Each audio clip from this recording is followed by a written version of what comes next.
Bien-aimé, to pamboli nzambe oyo asali biso grâce mpona koloba na ntango na ye. Yo moto ozolanda biso ozala connecté, nzambe alola apambola yo. Teme tozolobela awa guérison de Naman le lépreux. Naman azalaki mokonzi chef état major, azalaki mokonzi ya basoda syrien. Lelo tongi toyekola ye azalaki malade. Nde lobiko ya Naman oyo azalaki na malade. Yango tingi tolobela tozotanga na mokanda ya 2 Rois 5 na tangi na kombo na Yesu Masia.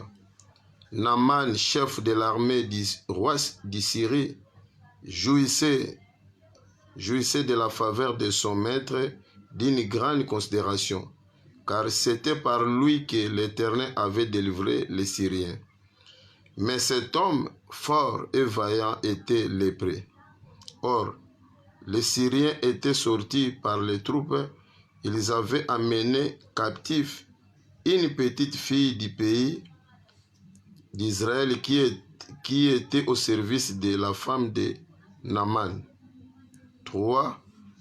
Et elle dit à sa maîtresse: oh, si mon Seigneur était auprès du prophète qui est à Samarie, le prophète le guérirait de sa lèpre. Naman alla dire à son maître: la jeune fille du pays d'Israël parle de telle et de telle manière. Le roi de Syrie dit: va, rends-toi à Samarie et j'enverrai une lettre au roi d'Israël. Il partit, prenant avec lui 10 talents d'argent, 6000 cycles d'or et du vêtement et de rechange. Bien-aimé, tozolobela tokati lisolo oyo po texte eza molai. Awa ezalaki lisolo ya Naman. Naman azalaki chef ya état major ya Syrie. Babundaki bitumba balongaki na Israël. Tango bakena bitumba na bakangaki mwana bayaki na bakatif. Parmi bato bakangaki mwana oyo ya muke, ayaki na mwana moko ya muke ya Jif. Mwana na bayaki kosala na ndako ya Naman, azalaki mwana musala ya mwasi ya Naman. Azalaki chef militaire syrien. Bien-aimé, Naman azalaki toujours malade. Azalaki na maladi ya lèpre. Maladi oyo ezalaki maladi mo soko zwi yango il faut zala libanda ya ville. Maladi oyo ezalaki maladi contagieuse. Mutu nyonso azwi lèpre aza considéré lokola mutu aza impire. Bien-aimé, Naman azalaki na maladi oyo. Malgré titre azalaki nango, malgré classe azalaki nango sociale, mais azalaki malade. Donc malade oyo ezoko empêcher même asala musane malamu. Maladi oyo ezoko empêcher toutefois à vivre sika mona baninga. Malgré Naman azalaki malade. Naman mwana oyo azalaki na kati ya ndako na ye amonaki nengi patron na ye bande komitungisa. Mwana oyo ya domestique na bango amonaki lolenge Naman bande kosagite. Naman mwana mwasi oyo ya Israélite ya Jif ayebisi madame na ye maîtresse mwasi ya Naman ke patron nenga azobela boye. Soki ezalaki ake na mboka na biso na Israël na Samarie toza na prophète moko akoki kobikisa ye. Abeti lisolo pa mwasi na ye, mwasi pa yoki yango ayebisi mobali na ye. Naman asepelaki na lisolo oyo akomisi yango pa roi ya Syrie. Alobi tala na maladi nazobela, bayebisi nga eza na Israël bakoki kobikisa maladi oyo. Eza na prophète, eza soki nake na Israël nakobika. Roi asepelaki nango akomi mokanda atindi epai ya roi moningane roi ya Israël. Moningane roi ya Israël tanga moni lettre oyo ke roi ya Syrie atindi, alobi ke Naman azoya kuna mpona bobikisa ye boye. Roi tango ayoki makambo oyo, Bible ezoloba apasoli bilamba roi ya Samarie, alobi nga naza nani nabikisa Naman nga naza na nguya oyo te abandaki kose déranger ndenge bapesaki considération bayebaki ke ye moto akoki kobikisa maladi oyo ya Naamani. Ya binga naza mutu naza na pouvoir wana te. Élisée mutu na Nzambe ayokaki yango ndenge roi apasolaki bilamba ye pa roi alobi mpona nini opasoli bilamba boye mitiki boye. Roi alobi ke bango balobi ke batini mukanda mpo ngai nabikisa Naamani nga naza nani. Mbala moko Élisée alobi yebisa bango baya awa epai na ngai bakomona bakoyeba ke prophète aza na kati ya Israël. Mbala moko Naamani akomaki na kati ya Israël akendaki na bapunda na bachar na biloko. Tango akomi kuna na bamessager, tango akomi kuna Élisée aetindi bamessager bayebisa ye abwakama na Jourdain 7 fois. Ye po akoma pire. Amonaki yango neti humiliation, amonaki yango neti désolation. Alobi yazo tinda nga na bwakama na Jourdain na mai kote na witi na Damas na Syrie kuna ba mai kutu ezama ba mai ezebelele ekutu mai oyo. Pona nini boye? Soki bongo na yangangi na yati. Bien aimé, Naamani asalaki orgueil. Naamani akomaki amonaki o bapesaki condition apesaki neti eza pasi pona ye neti ba humilier atalaki titre oyo azalaki na yango. Mais ba serviteur ne bayebisi ba serviteur bayebisi sap bayebisi boye bayebisi babibwaka makaka na mai eloko moko ekosalama eza yango likamba pasi po bwaka na mai po ya silikaki po ya monaki yango neti mabe ye po prophète ayebi soka kobwaka na mai eza likambo mpenza ya pasi. Bien aimé, Naamani akweyaki na mai. Bible ezoloba 7 fois selon la parole de l'homme de Dieu. Pe Naamani ayaki ko nzoto na ye komaki lokola mwana bébé akomaki pire. Pe Naamani ayepa homme de Dieu après aye koyebisa ye ke na ye komona kola ndimi sikoyo awa na Israël awa na se ezali na Nzambe ya solo pe eza pe na ba serviteur na ya Nzambe. Israël penza eza na Nzambe. Bien aimé, Naamani aye kondima. Tozolobela lisolo ya Naamani. Naamani azalaki général syrien. Bien aimé, azalaki malade. Ayokaki sango bayebisaki ye ke Naamani malgré akomaki azalaki na doute, azalaki orgueilleux, azalaki moto pécheur orgueilleux. Bien aimé, Naamani azalaki na lèpre. Lèpre les autres sabiso lelo eza image ya péché. Bato ebele baza wana baza déjà na lèpre à cause ya comportement na bango, à cause ya conduite na bango. Bible lobi ke bien aimé, Nzambe aza wana pona kosunga. Nzambe ayaki wana pona koluka bato o baza ba problème. Jésus Christ ayaki wana na Isaïe 61 pona ko libérer ba captif. Bien aimé, Naamani etana ye azalaki moto azalaki na ramoko ya likolo. Mais loke bane kon péché za malade amona loboko asepela ase réjouir lisumu pe bien aimé ezo kon péché biso to mona gloire. Bible lobi boye na mukanda Romain 6:23 alobi ba nyonso basali lisumu baza privé na gloire ya Nzambe, baza privé na esengo na ba merveille, baza privé, baza limité. La man azaki limité, même soki likambo eza wana fête eza wana akoki komona te malgré malade ezo kon péché, lèpre bana kon péché. Mais tango akomi na Syrie, tango akomi na Samarie, ayokaki kaka maloba na ayokaki kaka balobele prophète azali. Eza lokola yo pe lelo zoyoka maloba oyo ayoki bayebisi bonne nouvelle. Bonne nouvelle yango tozote na poko na lelo bien aimé okoki koyoka Jésus Christ abikisa. Bible lobi Jésus Christ azana sima maloba basali na po akokisa yango. Lelo toza naza lokola Élisée, nazali lokola monoko na Nzambe nazoloba tanto yokaki na TV ville de refuge bateyaka maloba na Nzambe.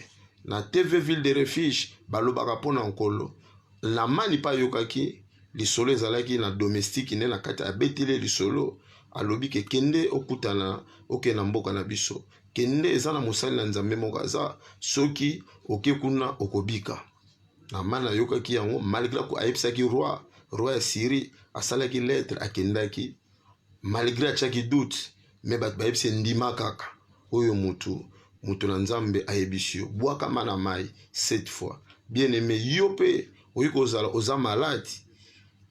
oza malade incurable okoki kozala malade oyo ezotungisa bomoi na yo okoki kozala maladi moko elembisi yo bien aimé ndima maloba na nzambe ndima Jésus Christ lokola Seigneur et Sauveur bien aimé lelo ndima maloba na nzambe okozala purifié okopetolama ekokangola yo bien aimé Jordan oyo na mai na bwaka maki na mai c'est la parole de Dieu ils ont symbolisé biso na esa parole soki tobeyeri na parole de Dieu tokozala bato tokozala pire maloba na nzambe ezosokola maloba na nzambe ezopetola Jésus Christ alobi yango na Jean 17 alobi maloba oyo nateyaki bino maloba oyo bozalaki déjà purifié que ce soit lisumu na yo que ce soit balien que ce soit makambo ekangi yo bien aimé soko ndimi maloba na nzambe soki obéir na parole de Dieu bien aimé okokoma pire ezolongola ba malédiction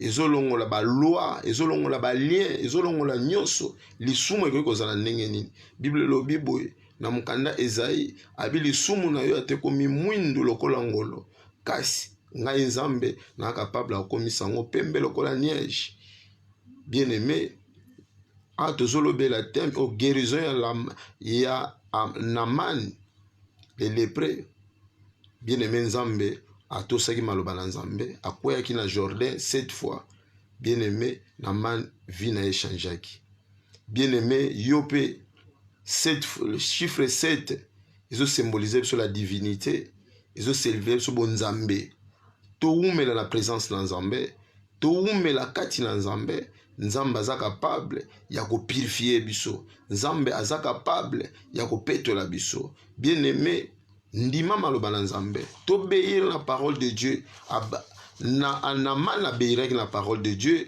ayokaki maloba mosali na nzambe Bible lobi tango adindi 7 fois aye akomi pire lepre longwe aye pa mosali na nzambe aye kolobake na ndimi ke nzambe aza na se ya mokili oyo bosa bane kondima te bien aimé maloba oyo tozoteya eza masapo te eza réalité